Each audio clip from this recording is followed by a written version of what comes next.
नमस्कार दर्शक मित्रों, मंत्रम टीवी में आप सबका हार्दिक स्वागत है। अभी तक जो हम सीरीज चला रहे थे वो गुजराती को माध्यम रखते हुए हम आगे बढ़ रहे थे, लेकिन लोगों की डिमांड, लोगों के फ़ोन कॉल्स इतने आने लगे कि महाराज जी आप गुजराती में बनाते हो वीडियो, सब वो सही है, लेकिन हिंदी में कुछ बताओ तो हमें पता चले तो हम कुछ करें। तो वो सब सोच के आज से सोच रहे हैं हम कि चलो हिंदी में शुरू करते हैं। वैसे भी हिंदी हमारी राष्ट्रभाषा है तो बड़ा प्यारा लगेगा हमें भी।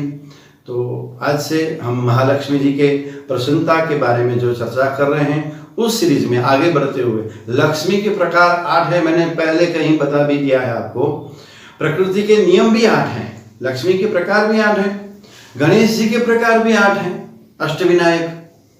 इस धरती के अंदर जो धातु छिपे हैं वो धातु के प्रकार भी 8 हैं, और प्रकृति के नियम जो अष्टधा प्रकृति हम बोलते हैं वो भी परमात्मा के अधीन है, इसीलिए लक्ष्मी भी परमात्मा के अधीन है। उसमें 8 प्रकार में गजलक्ष्मी एक प्रकार है। गज यानी हाथी।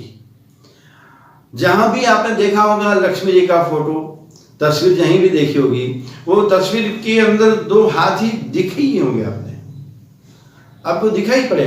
कहीं मूर्ति होगी तो मूर्ति के बगल में हाथी होंगे, क्योंकि मां की सवारी, लक्ष्मी जी की सवारी एक हाथी भी है। जैसे उल्लू भी है वैसे हाथी भी है। जैसे उसका साधन कमल है, कहीं आगे चर्चा करेंगे हम इस विषय पे, उल्लू पे भी चर्चा करेंगे, कमल पे भी चर्चा करेंगे, लेकिन आज जो मैं बता रहा हूं आपको वो हाथी के ऊपर बता रहा हूं कि मां को हाथी की सवारी बड़ी प्यारी लगती है। तो लक्ष्मी को प्रसन्न करने के लिए इस अधिक मास में खास ये आप ध्यान दीजिए कि अधिक मास में अगर लक्ष्मी जी को प्रसन्न किया जाए तो बड़ी कृपा इसके लंबे समय तक चलती है, सालों साल तक चलती है, युगों युगों तक चलती है, ऐसे कहा जाता है। जन्म जन्मांतर लक्ष्मी जी की कृपा हम पर रहती है। गज लक्ष्मी की कृपा हमेशा होनी चाहिए। गज यानी हाथी। हाथी के ऊपर कौन बैठता है? बोले राजा महाराजा बैठते हैं। तो अगर जो लक्ष्मी जी की कृपा हो जाए, धन संपत्ति आ जाए अपने पास, जीवन में सुख शांति आ जाए, तो जिस तरह राजा महाराजा जीते हैं सुख शांति से, उस तरह हम जिए, हमारा परिवार जिए, ऐसो आराम से नहीं। गलत मत समझना कि लक्ष्मी जी की कृपा हो जाए और बस हम ऐसे जिएंगे, आराम से जिएंगे और लक्ष्मी को व्यर्थ जाने देंगे। नहीं, लक्ष्मी आती है तो लक्ष्मी को संभालना चाहिए। अगर लक्ष्मी जी की कृपा आती है, कृपा होती है हम पे, तो वो बहुत संभालनी चाहिए कृपा को, तब जाके जीवन में आगे बढ़ते हैं हम लोग। तो क्या करें हम? घर का मुख्य द्वार जो होता है, गेट नहीं, घर का जो आपका हॉल है, हॉल का जो मुख्य एंट्रेंस है, एंट्रेंस के अगल बगल में कहीं हाथी का पिक्चर लगाएं। अच्छा, उससे भी बढ़िया बताऊं आपको, तो जो एंट्रेंस है, एंट्रेंस के बराबर एग्जैक्ट सामने बड़ा सा प्यारा सा हाथी ले आए। सूंड जो उसकी है वो ऊपर की हुई हो, वो बड़ा सा प्यारा हाथी वो बाहर की तरफ देखता हो, घर की बाहर की तरफ, मेन डोर की तरफ देखता हो, ऐसे हाथी को वहां स्थिर रखें।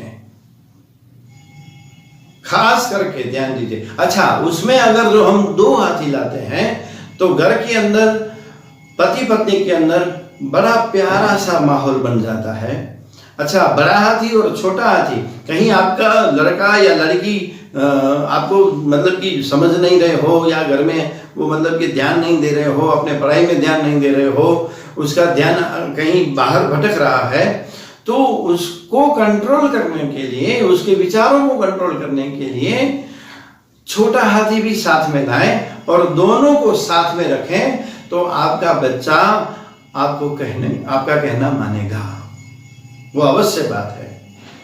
अब करके तो देखें, एक बार करके तो देखें, दिन प्रतिदिन उसके ऊपर बढ़िया सा प्रभाव पड़ेगा।